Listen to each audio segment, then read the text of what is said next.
Next up is Sam Darnold finally coming back to earth for the Minnesota Vikings. Now, they had a bye week this week to allow the guys to kind of rest and recuperate, especially for Sam Darnold. But the week before that, and I don't want to harp on him too much for one bad performance, especially because the New York Jets, they have a really good defense, especially against the pass. But Darnold completed 14 of his passes, just 14 of them, for 179 yards, 0 touchdowns, and 1 pick.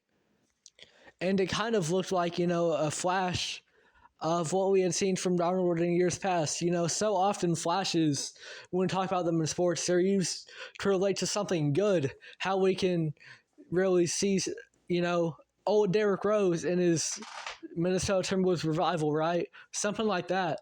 But flashes can show up the other way too. And this looked like an old Sam Darnold game. However, he has a lot of weapons around him, whether it's Justin Jefferson, whether it's Jordan Addison, whether it's Hawkinson when he finally gets healthy. Darnold has a lot of weapons around him. That's something that he always kind of struggled to deal with, right? With the Jets, they didn't build around him very well. And he's finally in a good situation. Kevin O'Connell, as well, is a really, really good head coach. So Darnold's in a situation to succeed, and he had a bad week, but I think he is absolutely going to recover. Now, is he going to continue the MVP trajectory that he was on from weeks 1 to 4? I don't know, because that's a top quarterback in the league level of play. But for Sam, I think he has really proven himself that he has what it takes to be a starting quarterback in this league. And I was a Sam Darnold doubter myself, but he has absolutely proven himself. And shout out to Sam Darnold for kind of just reviving his career. It started off with the Jets. That was a really bad stint. Then he went to the Panthers. He was fighting with Baker for the job back when Baker also wasn't playing very well. Then he was a backup for a little bit, and now he's with the Vikings, and he's in a great situation, and he's making the most of it.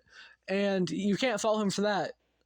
Because even if he has guys like Justin Jefferson and Jordan Addison, he's still got to get the ball to them. And we see it with a guy like Desmond Ridder for the Falcons last year, even Taylor Heineke. They had weapons like Drake London, like Kyle Pitts, like Bijan to dump it off to, and they were not able to make the most of it. That's why Ridder got benched in the first place. It's because, he had all this talent around him, but he couldn't do anything with it.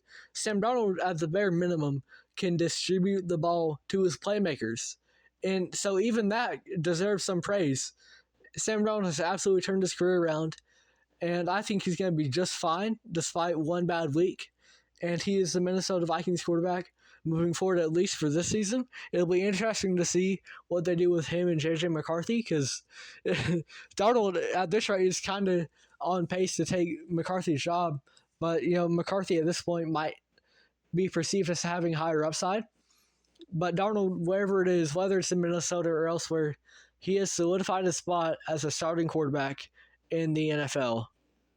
And it is just a great story of redemption and fighting through adversity.